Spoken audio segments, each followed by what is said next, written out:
मिस्टेकिंगली जो है पार्ट 1 जो है बैक हो गया, तो मुझे दोबारा से सेम एक्सरसाइज का पार्ट 2 अपलोड करना पड़ गया। सो हमने सेकंड क्वेश्चन तक किया था फोर्थ का। थर्ड क्वेश्चन में देखो क्या है। थर्ड क्वेश्चन कह रहा है एग्जामिन करके बताओ, मतलब टेक्निकली सॉल्व करके बताओ। जो सम है, सम मतलब 2 सब्जेक्ट के मार्क्स को प्लस करने के बाद अगर 2 सब्जेक्ट है जैसे साइंस और मैथ्स, ठीक है, एक मिनट पूरा ही लिख देती हूँ। साइंस एंड मैथ्स के नंबर को प्लस करने के बाद थर्ड निकाल गई हूँ, ठीक है। साइंस एंड मैथ्स के नंबर को प्लस करने के बाद जो भी आंसर आएगा, क्या वो साइंस के साथ अगर हिंदी के मार्क्स को जोड़ दो तो उससे ज़्यादा आएगा तो कम या कम आएगा। तो देखो ऊपर जाके देखो साइंस में कितने मार्क्स थे 105, कहाँ से निकाला मैंने, ये देखो पाई चार्ट, ये रहा साइंस, ये रहा 105, थर्ड नहीं 120 था, सॉरी। तो साइंस के कितने मार्क्स थे 120, ऊपर चार्ट में से देख लो, साइंस के मार्क्स थे 120, ठीक है। और मैथ्स के कितने थे बच्चे 105 थे।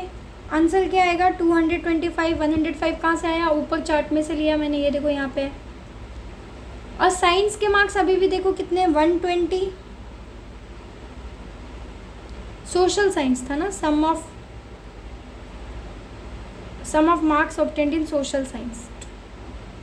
सोशल साइंस एंड मैथ्स, ये सोशल साइंस था, sorry, social science and maths. और फिर साइंस एंड हिंदी था। साइंस में 120 आए थे, सोशल साइंस, एक मिनट इरेज कर देती हूँ फिर से देखो। सोशल साइंस और मैथ्स में जो नंबर आए, ठीक है, क्या वो मार्क्स साइंस और हिंदी के मार्क्स को मिला के दोनों ऊपर है या नीचे है। ध्यान से देखना, 2 सब्जेक्ट के तुम्हारे जो मार्क्स का टोटल है वो तुम्हारे कोई और 2 सब्जेक्ट के मार्क्स के टोटल के ज़्यादा है या कम है।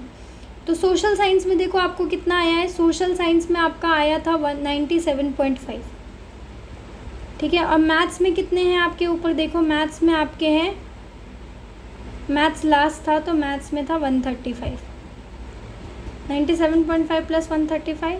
साइंस और हिंदी में, साइंस में कितने मार्क्स आए थे आपके 120, और हिंदी में देखो बच्चे कितने मार्क्स आए, हिंदी सेकंड है, यानी सेकंड हमारा ये था, तो हिंदी में हमारे 105 थे।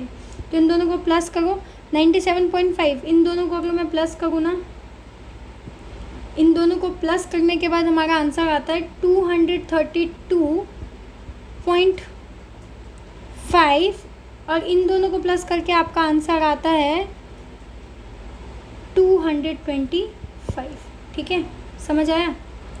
तो अब वापस से क्वेश्चन देखोगे, एग्जामिन बताओ sum of the marks obtained in social science and maths, मतलब सोशल साइंस एंड मैथ्स के नंबर को मिला दो अगर, तो क्या वो साइंस एंड हिंदी के मार्क्स से ज़्यादा है, ठीक है। तो हम लिखेंगे yes it is more, that's all, खत्म।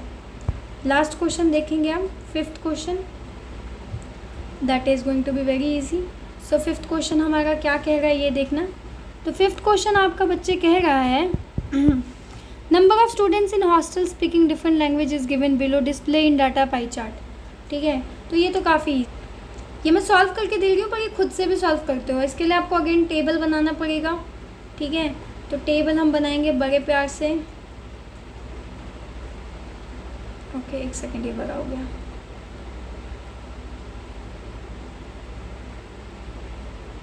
Yeah, so now we are going to make a table.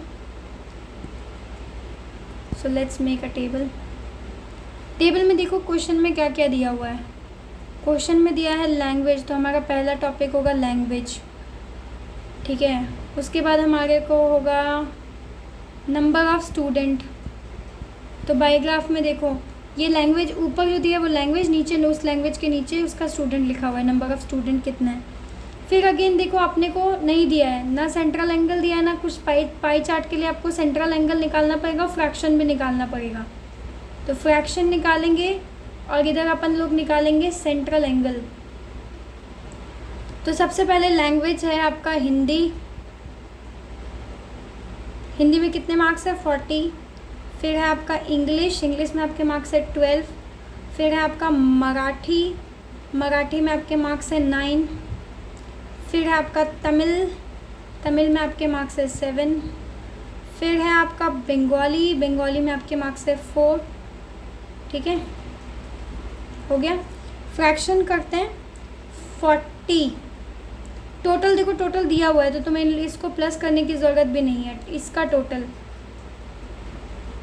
इन सब का टोटल निकालोगे तो कितना आएगा आपका, आएगा 72। प्लस करने की ज़रूरत है नहीं, क्वेश्चन में टोटल दिया हुआ है 72।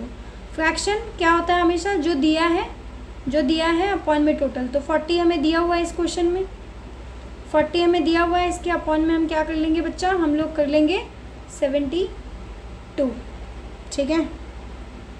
अगला देखो 12 है तो ये हो जाएगा 12/72, ये 9 है तो ये हो जाएगा 9/72, ये 7 है ये हो जाएगा 7/72, ये 4 है तो 4/72। काटना है आपको, काटने के बाद आपका आंसर आएगा 5/9।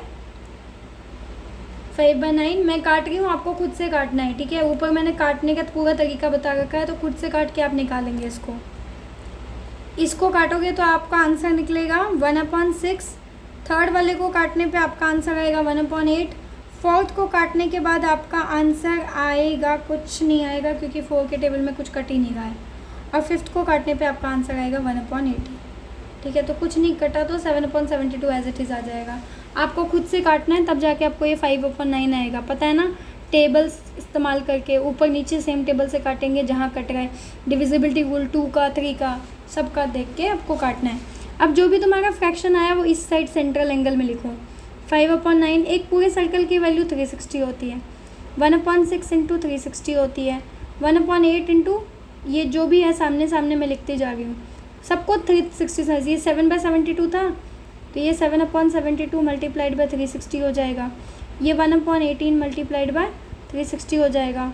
सबको काटने के बाद आपका कुछ आंसर आएगा, ये 200 डिग्री आएगा, ये आपका 60 डिग्री आएगा, ये आपका 45 डिग्री आएगा, ये आपका 35 डिग्री आएगा और ये आपका 20 डिग्री आएगा, ठीक है।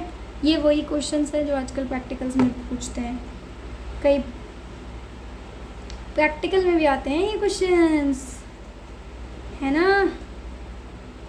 चलो तो अब हमने ये डाटा तो बना दिया, तो डाटा के टेबल को कर दो क्लोज और फिर लेना है एक सर्कल और इस सर्कल में आपको 200 बनाना है। तो ये देखो हाफ 180 होता है तो पॉइंट यहाँ पे मान लो, तो 200 कुछ यहाँ तक आएगा, ठीक है।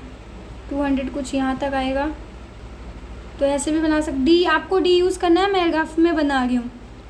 उसके बाद आपका 60 डिग्री 45 आता है तो 45 आपका 90 यहाँ से यहाँ होगा, 45 आपका कुछ इतना होगा, ठीक है। देन आपका 60 आता है तो 60 आपका कुछ इतना आएगा, फिर एक 30 आएगा और एक 20 आएगा। कुछ इस तरीके से आपका पाई चार्ट रेडी होगा बन के, ठीक है। कुछ थोड़ा डिफरेंट भी हो सकता है, मैं बस ग्राफ यहाँ पे बता रही हूँ। सब पे एंगल लिखना है, जैसे ये 200 डिग्री था, ठीक है। तो आपको अपने हिसाब से डी के इस्तेमाल से इसको करना है, ठीक है। तो हो गया हमारा ये एक्सरसाइज कंप्लीट।